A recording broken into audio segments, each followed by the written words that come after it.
കോട്ടയം നഗരസഭയിൽ 211 കോടി രൂപ കാണാതായ സംഭവം നഗരസഭയെ അറിയിച്ചിട്ടില്ല എന്ന് നഗരസഭാ സെക്രട്ടറി. വിജിലൻസ് നടത്തിയ പരിശോധനയുടെ വിവരങ്ങളാണ് ഔദ്യോഗികമായി അറിയിക്കാതിരുന്നത്.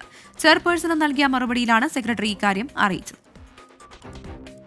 കോട്ടയം നഗരസഭയിൽ തനത് ഫണ്ടിൽ 211 കോടി രൂപ കാണാനില്ലെന്ന വിവരം പ്രതിപക്ഷ നേതാവ് ഷീജ അനിൽ കൗൺസിൽ യോഗത്തിൽ ഉന്നയിക്കുമ്പോഴാണ് ചെയർപേഴ്സൺ അടക്കമുള്ളവർ ഇക്കാര്യം അറിയുന്നത്. തുടർന്ന് ഇത് സംബന്ധിച്ച് പരിശോധിച്ച് റിപ്പോർട്ട് നൽകാൻ സെക്രട്ടറിയോട് ചെയർപേഴ്സൺ നിർദ്ദേശം നൽകി. ഇതിന് നൽകിയ മറുപടിയിലാണ് വിജിലൻസ് കണ്ടെത്തലിന്റെ കാര്യം നഗരസഭയെ അറിയിച്ചിട്ടില്ലെന്ന് സെക്രട്ടറി പറഞ്ഞത്. തുടർന്ന് സെക്രട്ടറി സ്വമേധയാ ഉന്നത ഉദ്യോഗസ്ഥരുമായി ബന്ധപ്പെട്ട് വിവരം അറിയുകയായിരുന്നു. നഗരസഭയിൽ ആരും അറിയാത്ത വിഷയം LDF തന്നെയാണ് ഉയർത്തിക്കൊണ്ടുവന്നത്. വിജിലൻസ് റിപ്പോർട്ടിന്റെ പകർപ്പടക്കം LDF പുറത്തുവിട്ടിട്ടും ഇതൊന്നും നഗരസഭ ഭരിക്കുന്നവരുടെ പക്കൽ എത്തിയില്ല. രാഷ്ട്രീയ ആയുധമാക്കാൻ ബോധപൂർവം നഗരസഭയെ അറിയിക്കാതിരുന്നതാണെന്ന ആക്ഷേപം അതുകൊണ്ട് തന്നെ ഭരണപക്ഷം ഉന്നയിക്കുന്നുണ്ട്.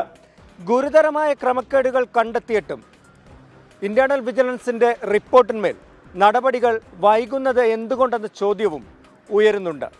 കോട്ടയത്ത് നിന്ന് അരുൺ നീണ്ടൂറിനൊപ്പം ടോബി ജോൺസൺ, 24.